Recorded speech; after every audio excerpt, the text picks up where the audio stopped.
asalaamaaleykum mbokk yi déglu daleen ak jàmm dafa mel nii ne am na lu yëngatu jëmale ko nag ci koppar gi nga xam ne dañu ko génne woon ngir xeexee ci ni mu waree mbas bi di Covid 19 mu amoon ñu jaar ci suuf doon ko luubal ndax démb procureur de la République daal di ne xamal ne yónni na waa division des investigations criminelles ngir ñu def ay enquête te bu boobaa képp koo xam ne nag tey jii daal jàpp nañu ne yow da nga dugal sa loxo ci wàllu luubal googu bu yeboo nga xam ne kon caabi dina la féete gannaaw autolikaay bii di ci quotidien di xamle ne kon procureur de la République fu mu nekk nii la ñëpp doon xaar moom de la daal di tàmbali loolu sax moom moo tax ba ki nga xam ne de moom mooy Moundiaye Cissé nekk directeur exécutif bu ONG 3D moom daal dinay rafetlu li ni mel ndaxte daal dinay gis ne décision bi nga xam ne moom la procureur jël nekk na lu am solo léegi kay li des moom mooy na waa assemblée nationale nag def comme ni procureur def maanaam daal ñoom ñu jël seeni matuwaay ba bépp ministre boo xam ne dañ la joxoñ baaraamu tuuma ci wàllu gi ni mel ñu war laa mën a déglu Birahim Seck ne fi mu nekk ni sax procureur moom liñ doon xaar ci moom dong la def ndaxte li sax bu yàgg la ko waroon a def li am ba des daal moom mooy ne ñoom ñi nekk ca forum civil ñoom dinañuy wéy di def seen liggéey bi nga xam ne moom mooy di saytu képp koo xam ne da ngay def naka su dul noonu ak koppar réew meeg ak nañuy doxalee ci bopp réew mi ñoom daal loolu yëpp dinañu wéy di ci teg seen i gët l'observateur du ñu xamal kon ne waa division des investigations criminelles la ñu daal di dénk li nga xam ne kon moom mooy enquête boobu ñoom sax ngir def seen liggéey ci ni mu waree daal dinañuy taxawal benn unité spéciale ñu leen déet ñu waay suñu naataango yu tulikaay bi di L'Obs du ñu xamal ne convocation yu njëkk yi moom dinañu ko yónnee ci ay bés bii ñu nekk te nag dina bëri ay nit yoo xam ne dinañu leen tere ñu daal di génn fii ci biir réew mi yu tulikaay bii di Tribune ne kon ministre yeeg DAGE yeeg bu leen yeboo de ñu préparé wu bu baax a baax ndaxte waa division des investigations criminelles dina leen woo ngir daal di leen déglu ñoom buñ ci paree dinañu def tamit beneen liggéey moom mooy jël lépp loo xam ne dafa jublu ci wàllu dossier boobu daal di koy dajale wante suñu naataango yi ñu ngi ñuy xamal ne loolu moom magistrat ya nekk ca Cour des comptes def nañ ko ba pare kon kay mën nañu wax ne kon liggéey bi dina gaaw kon fu mu nekk nii képp koo xam ne da nga sàcc ko pour réew mi bu la yeboo nga xam ne waa dik njëg lay wër autolikaay bii di critique loolu la daal di xëyee wante si biir autolikaay bii di Vox Populi collectif suñuy milliards du rees ñoom la ñuy naqarlu moom mooy ne procureur dafa yéex a jóg ndaxte dafa xaar ba ñu bëri di fësal seen kaddu mu xaar tamit ba ñoom ñooñu nga xam ne ñoom ñoo nekk ci biir collectif bi war a dem jàkkaarloo ak moom ngir déposer fa ay plainte ngir mu daal di jël nag décision gi ni mel ci biir colikaay bi di 24 heures suñu naataango yi tamit di naqarlu yéex ay bi nga xam ne moom la procureur def ngir rek war a mën a indi ay leeral jëmale ko ci li nga xam ne moom mooy koppar yi ñu fi génne woon ngir ñu xeex mbas bii di Covid 19 ñu jukki ci wàllu politique ak colikaay bi di Le Mandat mu ngi ñuy xamal ne ci parti bii di AFP dafa mel ni ne ñoom dañu ngay waajal seen bopp bu baax a baax ci wàllu élection présidentielle bi nga xam ne moom la ñu dëgmal ndaxte ginnaaw militant ya nekk ca Mbour ca Nioro ca Gandon ca Pal ak tamit yi nekk ca Fass ak tamit Ndiébène Gandiol ñoom de la ñu xamle moom mooy ne kii nga xam ne de moom mooy Aliou Sarr moom mooy seen candidat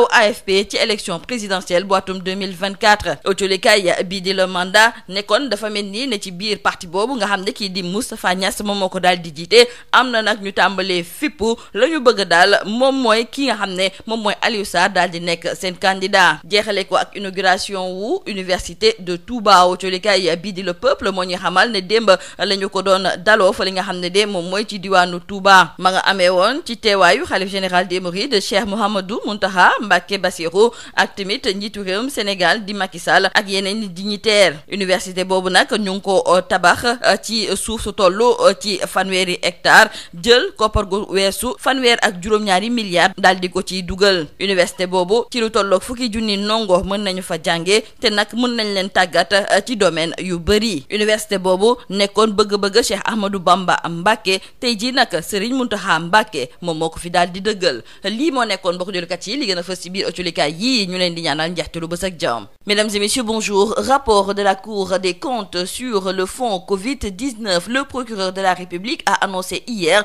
la saisine de la division des investigations criminelles pour l'ouverture d'enquêtes préliminaires. Dans ce quotidien, nos confrères qui nous en parlent écrivent que selon le procureur, ces enquêtes au regard de la gravité des faits dénoncés et de la nature des fonds en question devront être débutées sans délai et conduites avec célérité ainsi qu'une grande rigueur aussi bien professionnelle que procédurale. Une bonne décision du procureur selon Moundiaye Cissé qui déclare dans le journal Sud Quotidien que cette décision du procureur est un pas important et maintenant c'est l'Assemblée national qui doit suivre pour ce qui concerne les ministres. Pour Birahim Seck du Forum Civil, c'est une attitude normale du procureur. Et Birahim Seck dira toujours dans Sud Quotidien que la société civile va continuer à faire son travail de veille sur ce dossier et pour les autres qui sont dans l'impunité. Et toujours concernant cette enquête, nos confrères du journal L'Observateur nous font savoir que les premières convocations seront envoyées cette semaine et l'on s'achemine vers une interdiction de sortie du territoire des personnes impliquées. La DIC, pour mieux suivre cette affaire, a mis en place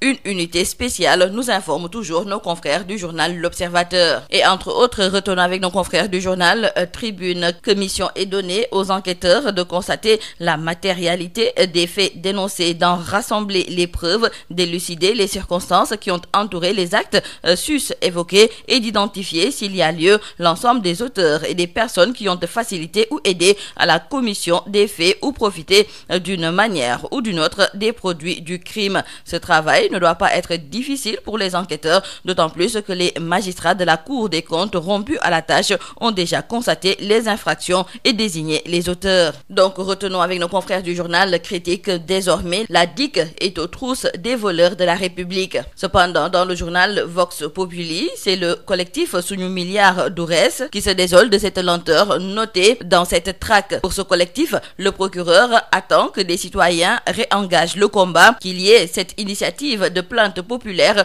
pour que le travail juridique et judiciaire soit fait. Et maintenant, pour ce collectif, il ne faut pas tout jeter sur des fonctionnaires, il faut que toutes les chaînes de responsabilité soient situées jusqu'au ministre. Dans le journal 24 heures, nos confrères dénoncent également ce retard à l'allumage, le procureur qui a mis du temps à activer la division des investigations criminelles. Nous parlons politique avec nos confrères du journal Le Mandat qui nous indique qu'après les progressistes de Mbour et Nioro, ceux de Gabon, de Pal, de Fass et de Ndiébène Gandiol réunis en assemblée générale ont affiché leur position. Ils ont investi Alioune Sarr, candidat de l'AFP à la présidentielle de 2024. Et selon nos confrères du journal Le Mandat, ces militants ont investi Alioune Sarr non sans considérer que la rancœur et le mépris constatés au plus haut niveau vis-à-vis des responsables à la base se font toujours sentir dans les convocations discriminatoires aux réunions des instances. Et nous terminons par l'inauguration du complexe universitaire Cheikh Ahmadou Khadim de Touba. C'était hier, nous disent nos confrères du quotidien Le Peuple.